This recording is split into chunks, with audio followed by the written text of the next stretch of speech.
नमस्कार, आपण पाहत आहोत पीबीएन महाराष्ट्र। पाचोरा तालुक्यातील पिंपळगाव हरेश्वर पोलीस स्टेशन हद्दीतील शिंदाड येथील रहिवासी शालिका समीर तडवी ही महिला गांजपाट होत असल्याबाबत पिंपळगाव हरेश्वर पोलीस स्टेशनला तक्रार अर्ज देण्यासाठी गेली असता पोलीस स्टेशनमध्ये सायंकाळच्या 5 वाजेपासून ते रात्री 10 वाजेपर्यंत पोलीस स्टेशनमध्ये बसवून ठेवल्याचा आरोप त्या महिलेकडून करण्यात आला आहे।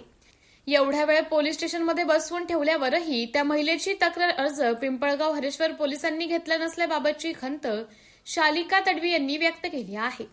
आज दिनांक 29 एप्रिल रोजी उपविभागीय पोलीस अधिकारी यांना शालिका तडवी या महिलेने गांजपाट होत असल्याबाबतची तक्रार अर्ज देण्यात आला आहे। एक महिला अधिकारी महिलेला न्याय देऊ शकत नाही अशा चर्चांना परिसरात उधाण आलं आहे।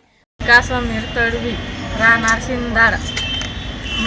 मला सासू सासरे देर नवरा नेसडी करून मला गांजपाट करू राहिले। 4 वर्ष झाले हे असे माझ्यासोबत करू राहिले। आम्ही पिंपळगाव गेलो होतो, मॅडमने आमची तक्रार घेतली नाही। कुठे पिंपळगाव पोलीस स्टेशनला गेले होते का? काय झालं तिथं? तक्रार घेतली नाही मॅडमनं। 5 वाजेपासून 10 वाजेपर्यंत बसवून ठेवले। म्हणजे मॅडमने तुम्हाला 5 वाजे ते रात्री 10 वाजेपर्यंत पोलीस स्टेशन मध्ये बसवून ठेवलं?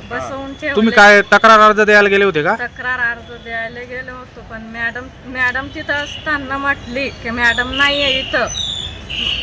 म्हणजे मॅडम तिथं अवेलेबल होत्या, पण तरी तुम्हाला काय सांगितलं? खुद बोलली मॅडम की बा मॅडम येतील तेव्हा तुमची तक्रार घेतील बा। आणि स्वतः मॅडमने सांगितलं तुम्हाला? स्वतः मॅडमने सांगितलं। तुम्ही त्या मॅडमला ओळखता का? हा, मॅडमला ओळखतो ना। मग आता तुम्ही डीएसपी कार्यालयाला काय कामासाठी आले होते? इथे अर्ज द्यायला आलोय आपले डीएसपी कडे। साहेबांना तुम्ही आता तक्रार अर्ज दिला? हा। तुमची मागणी काय आहे? आमची मागणी की बा त्यांना बोलावणं करा, तुम्ही त्यांनी बोला त्यांना काय करायचं इथं। आणि बोलावता नाही ना त्यांना। या आधी पिंपळगाव पोलीस स्टेशनला अर्ज केले का तुम्ही? हा, पहिले करले होते। त्याच्या आधी बी केले, तरी मॅडमनं काहीच फरियाद घेतली नाही आमची। फक्त तुम्हाला अर्ज दिला तरी अर्ज मॅडम घेत नाही घेत।